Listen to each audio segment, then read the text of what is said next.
Ric Flair, National Wrestling Alliance, 1985.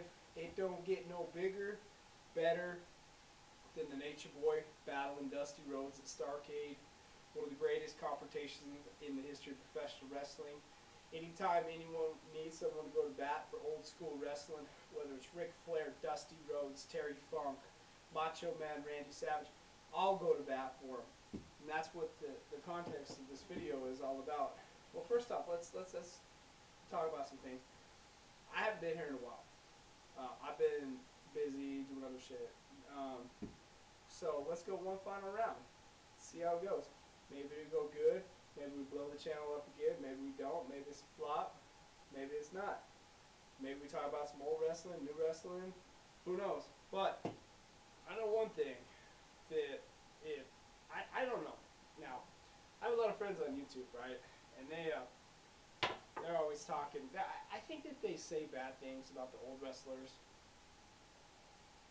just to piss me off. I really do. I think that they know that I have a soft spot for old school wrestling, so they like to press my buttons. Now, this band right here. First off, I'll be the first one to say congratulations to Bruno Sammartino for making it in the Hall of Fame.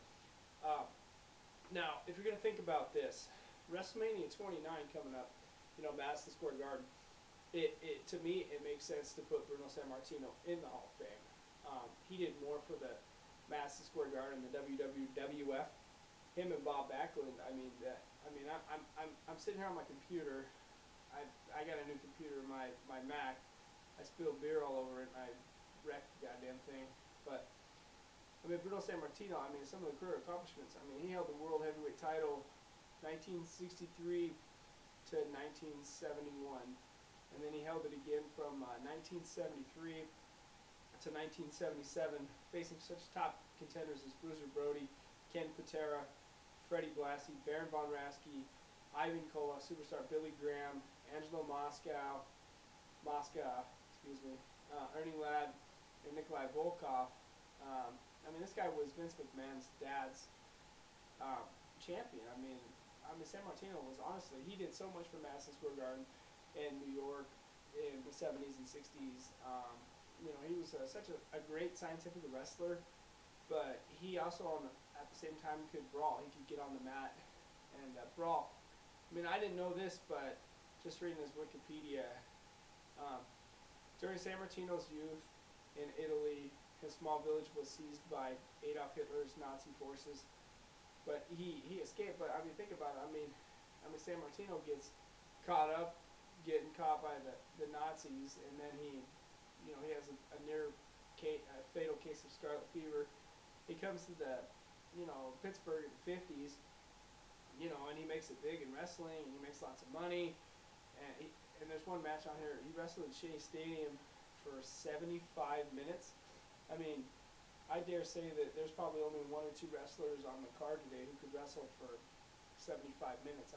Sammartino was an absolute beast.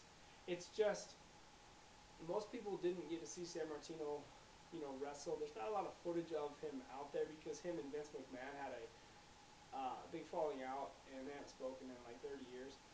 And Sammartino's pissed because he doesn't like the direction of the WWF, the WWE, so that's why he doesn't get involved with it. But as far as scientific skills, as far as on the mat, Sammartino was, he was a beast.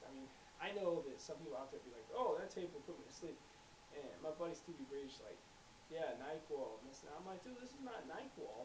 This is, you guys like ROH so much. This is on the mat wrestling. That's what ROH is. He's done so much in wrestling. For him and Bob Backlund to get in is just phenomenal.